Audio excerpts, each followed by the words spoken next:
ಇಬ್ರಿಯರಿಗೆ ಬರೆದ ಪುಸ್ತಕ 13ನೇ ಅಧ್ಯಾಯ 8ನೇ ವಚನ. ಯೇಸು ಕ್ರಿಸ್ತನು ನಿನ್ನೆ ಇದ್ದ ಹಾಗೆ ಈ ಹೊತ್ತು ಇದ್ದಾನೆ, ನಿರಂತರವೂ ಹಾಗೆಯೇ ಇರುವನು. ಕರ್ತನಿರುವ ಪ್ರೀತಿಯ ದೇವಜನರೇ, ದೇವರಾಗಿರುವಂಥ ಯೇಸು ಕರ್ತನು ಈ ಮುಂಚಾನೆ ವೇಳೆಯಲ್ಲಿ ನಿಮ್ಮ ಕೂಡ ಮಾತನಾಡುವವರಾಗಿ ಇದ್ದಾರೆ. ಅನುದಿನವೂ ಸಹ ಅವರ ಜೊತೆಯಲ್ಲಿ ನೀವು ನಡೆಯುವಂಥ ಒಂದು ಅನ್ಯೋನ್ಯತೆಯನ್ನು ಇಟ್ಟುಕೊಳ್ಳಬೇಕು.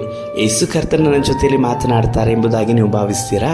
ಹೌದು, ಅವರು ಯಾವಾಗಲೂ ಸಹ ನಿಮ್ಮ ಜೊತೆಯಲ್ಲಿ ಮಾತನಾಡುವವರಾಗಿ ಇರ್ತಾರೆ. ಯಾಕಂದರೆ ಅವರು ಬದಲಾಗದೇ ಇರುವಂಥವರು. ಓದಿಕೊಂಡಂತಹ ವಾಕ್ಯವನ್ನು ನೀವು ಆಲೋಚನೆ ಮಾಡಿರಿ. ಯೇಸು ಕ್ರಿಸ್ತನು ನಿನ್ನೆ ಇದ್ದ ಹಾಗೆ ಇವತ್ತು ಇದ್ದಾರೆ, ನಿರಂತರವೂ ಸಹ ಹಾಗೆ ಇರ್ತಾರೆ. ಕಳೆದ ದಿನದಲ್ಲಿ ನಿಮ್ಮನ್ನು ಪ್ರೀತಿಸಿದಂಥ ದೇವರು ಈಗಲೂ ಸಹ ನಿಮ್ಮನ್ನು ಪ್ರೀತಿಸ್ತಾ ಇದ್ದಾರೆ. 10 ವರ್ಷದಿಂದ ನಿಮ್ಮನ್ನು ಪ್ರೀತಿಸಿದಂಥ ದೇವರು ಈ ವರ್ಷವೂ ಸಹ ನಿಮ್ಮನ್ನು ಪ್ರೀತಿಸ್ತಾರೆ. ನೀವು ಈ ಭೂಮಿಯ ಮೇಲೆ ನಿರಂತರವಾಗಿ ಬದುಕಿರುವ ತನಕವಾಗಿಯೂ ಸಹ ನೀವು ಬದುಕಲಿಕ್ಕಾಗಿಯೂ ನಿಮ್ಮ ಬದುಕಿಗೆ ಬೇಕಾದಂಥ ಎಲ್ಲ ಅಗತ್ಯತೆಗಳನ್ನು ಕೂಡ ದೇವರಾಗಿರುವಂಥ ಯೇಸು ಕರ್ತನು ಒದಗಿಸಿಕೊಡುವವರಾಗಿದ್ದಾರೆ. ಇಂದು ನೀವು ಯಾವ ವಿಧವಾದಂಥ ಚಿಂತೆಯಲ್ಲಿ ಬಳಲಿ ಹೋಗಿದ್ದೀರಾ? ಕೆಲವರ ಪ್ರೀತಿ ನಿಮಗೆ ಸಿಗದೇ ಇದೆಯಾ? ಕೆಲವೊಂದು ಸಮಯದಲ್ಲಿ ಹೀಗೆ ನಮ್ಮ ಜೀವಿತದಲ್ಲಿ ಆಗಲ್ಪಡ್ತದೆ. ಒಂದು ವೇಳೆ ಕುಟುಂಬಗಳಲ್ಲಿ ಗಲಭೆಗಳು ಉಂಟಾಗಲ್ಪಡ್ತದೆ. ನಾವು ಶಾಲಾ ಕಾಲೇಜಿಗೆ ಹೋಗಲ್ಪಡುವಂಥ ಸಮಯದಲ್ಲಿ ಅಲ್ಲಿಯೂ ಸಹ ನಮ್ಮನ್ನು ಪ್ರಾಣಕ್ಕಿಂತ ಹೆಚ್ಚು ಪ್ರೀತಿಸ್ತೇನೆ ಎಂಬುದಾಗಿ ಹೇಳಲ್ಪಟ್ಟಂಥ ಸ್ನೇಹಿತರು ಸಹ ನಮ್ಮನ್ನು ಮನನೊಯಿಸಲ್ಪಡುವವರಾಗಿರ್ತಾರೆ. ನೆರೆಹೊರೆಯವರು, ಬಂಧು ಮಿತ್ರರವರು, ಇತರರು ಮಾತು ಕೊಟ್ಟು ನಿಮಗೆ ಮೋಸ ಮಾಡಲ್ಪಟ್ಟಂಥ ಕಾರ್ಯಗಳು, ಇದೆಲ್ಲವನ್ನು ನೀವು ಆಲೋಚಿಸುವಾಗ ನೀವು ಬೇಸರಗೊಂಡಂಥ ಸ್ಥಿತಿಯಲ್ಲಿ ಇದ್ದೀರಾ? ಯೇಸುವನ್ನು ಒಮ್ಮೆ ಯೋಚಿಸಿ ನೋಡ್ರಿ.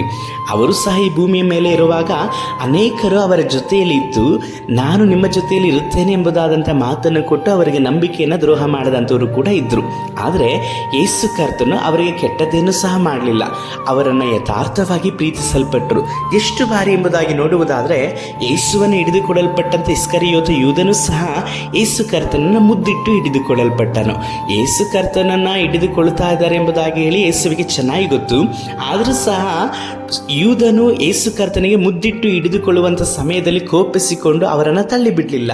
ಅವರು ಮುದ್ದಿಡುವಾಗ ಮುದ್ದಿಡಿಸಿಕೊಂಡ್ರು. ಅಂದರೆ ಯೇಸು ಕರ್ತನು ಎಲ್ಲರನ್ನೂ ಸಹ ವಿಶೇಷವಾಗಿ ಪ್ರೀತಿ ಮಾಡಿದ ಹಾಗೆ ಈಗಲೂ ಪ್ರೀತಿ ಮಾಡ್ತಾರೆ. ನಿಮ್ಮನ್ನು ಕೂಡ ಪ್ರೀತಿ ಮಾಡ್ತಾರೆ. ಆದರೆ ನೀವು ಯೇಸು ಕರ್ತನ ಹಾಗೆ ದ್ರೋಹವನ್ನು ಮಾಡಿದಂಥ ಯೂದನ ಹಾಗೆ ಮಾಡಬೇಡ್ರಿ. ಕರ್ತನನ್ನು ಅಪ್ಪಿಕೊಳ್ಳ್ರಿ. ಕೆಲವೊಂದು ತಪ್ಪುಗಳು, ಪಾಪಗಳಿದೆಯಾ? ಮನಪೂರ್ವಕಕ್ಕೆ ದೇವರ ಬಳಿಯಲ್ಲಿ ಪಶ್ಚಾತ್ತಾಪಪಟ್ಟು ಮನ ತಿರುಗಿರಿ. ನೀವು ಕರ್ತನಿಗೆ ದ್ರೋಹ ಮಾಡುವಂಥದ್ದು, ಇತರರಿಗೆ ದ್ರೋಹ ಮಾಡುವಂಥದ್ದು, ನಿಮ್ಮ ಸಭಾಪಾಲಕರಿಗೆ ಮಾತ್ರವಲ್ಲದೆ ನಿಮಗೋಸ್ಕರವಾಗಿ ಪ್ರಾರ್ಥಿಸಲ್ಪಡುವಂಥವರಿಗೆ ದ್ರೋಹ ಮಾಡುವಂಥದ್ದು, ಇದೆಲ್ಲವೂ ಸಹ ದೇವರಾಗಿರುವಂಥ ಯೇಸು ಕರ್ತನನ್ನು ಮನನೊಯಿಸುವಂಥ ಕಾರ್ಯಗಳಾಗಿದೆ. ಯಾಕಂದರೆ ಅವರು ನಿನ್ನೆ ಇವತ್ತು ನಾಳೆ ನಿರಂತರವಾಗಿ ನಿಮ್ಮನ್ನು ಪ್ರೀತಿಸ್ತಾರಲ್ವಾ? ಆ ಪ್ರೀತಿಯಲ್ಲಿ ಅವರು ನಿಮ್ಮನ್ನು ನೋಡುವಾಗ, ನಿಮ್ಮಲ್ಲಿರುವಂತಹ ಆ ಕೆಡುಕಾದಂಥ ಕಾರ್ಯಗಳನ್ನು ನೋಡುವಾಗ ಅವರು ಎಷ್ಟು ಮನನೊಂದಿಕೊಳ್ತಾರಲ್ವ. ಹಾಗಾಗಿ ಯೇಸು ಕರ್ತನು ನಿನ್ನೆ ಇವತ್ತು ನಾಳೆ ಇರುವ ಪ್ರಕಾರವಾಗಿ ನೀವು ಸಹ ಯಥಾರ್ಥವಾಗಿ ಇರಲಿಕ್ಕಾಗಿ ಕರ್ತನಿಗೆ ಒಪ್ಪಿಸಿಕೊಡ್ರಿ. ಕರ್ತನು ಕರುಣಾಮಯನಾಗಿದ್ದು ನಿಮ್ಮನ್ನು ಕನಿಕರಿಸಿ ನಡೆಸಲ್ಪಡ್ತಾರೆ. ಇವತ್ತಿಗೂ ಸಹ ಶಾಶ್ವತವಾಗಿ ದೇವರಾಗಿರುವಂಥ ಯೇಸು ಮಾತ್ರವೇ ನಿಮ್ಮ ಜೊತೆಯಲ್ಲಿದ್ದಾರೆ. ನಂಬಿಕೆಯಿಂದ ಪ್ರಾರ್ಥನೆ ಮಾಡ್ರಿ. ಸರ್ವಶಕ್ತನಾದ ದೇವರೇ, ಯೇಸು ಸ್ವಾಮಿ, ನೀವು ನಿನ್ನೆ ಇವತ್ತು ನಿರಂತರವೂ ಸಹ ಇರುವ ಹಾಗೆ ಇರುವಂಥ ದೇವರು. ನಮ್ಮ ವಿಷಯದಲ್ಲೇ ನೀನು ಮಾಡಿಕೊಂಡಂಥ ಎಲ್ಲ ಆಲೋಚನೆಗಳು ಸಹ ಅದೇ ಪ್ರಕಾರವಾಗಿ ಇರುವುದಕ್ಕಾಗಿ ಸ್ತೋತ್ರ. ಯೇಸು ಕರ್ತನ ನಾಮದಲ್ಲಿ ತಂದೆಯೇ, ಆಮೇನ್.